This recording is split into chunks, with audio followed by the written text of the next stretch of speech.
crack of the bat, the umpire yelling, "Play ball!" This can only mean one thing. It's baseball season again.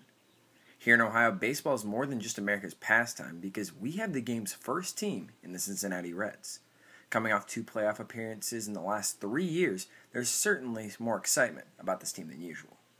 You know, I have pretty high expectations. We had a good season last year, and the potential is just as good this year. I think this team has the potential to clinch the NL Central again.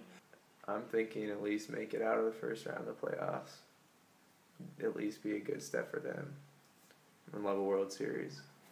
But I don't want to get too greedy. Across the state, there's a bit different of an expectation with the Cleveland Indians. Having missed the playoffs every year since 2007, they're looking to try and get out of the slump and get into winning ways. This offseason, they appear to be making the moves to make a run at an AL Central crown. Well, I'm a big fan of the Swisher acquisition. I've always been a fan of Swisher, so I'm excited about that. Disappointed in the Chu move. He's one of our strong outfielders there. Good arm, just solid player all around. But hopefully Stubbs can bring something to the table for us. The hiring of Terry Francona, who won 2 World Series with the Boston Red Sox, and trading for Trevor Bauer could be big impact moves for the team as well. However, Bauer still needs time in the minor leagues to improve his game, similarly to how the Reds are handling their top prospect in Billy Hamilton.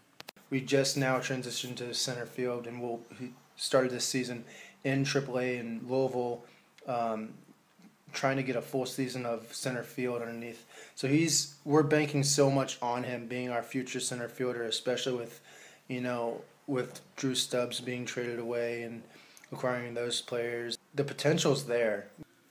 They always say that going to a game is so much better than seeing it on TV.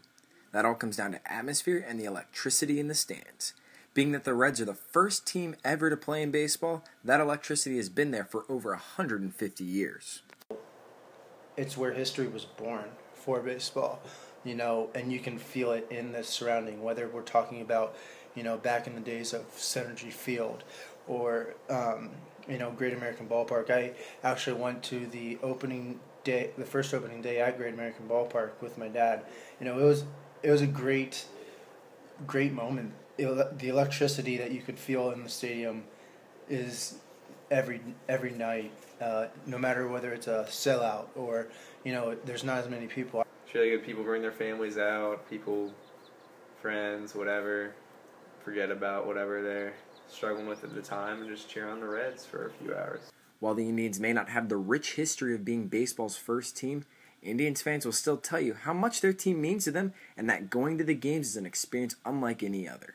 Especially for people from Cleveland and people like myself that you grow up going to the games there, following the team and being there. It's just you go back and it just takes you back those summer nights sitting there watching your favorite team play, and that's a special experience. The season may be young, but games are in full swing at this point.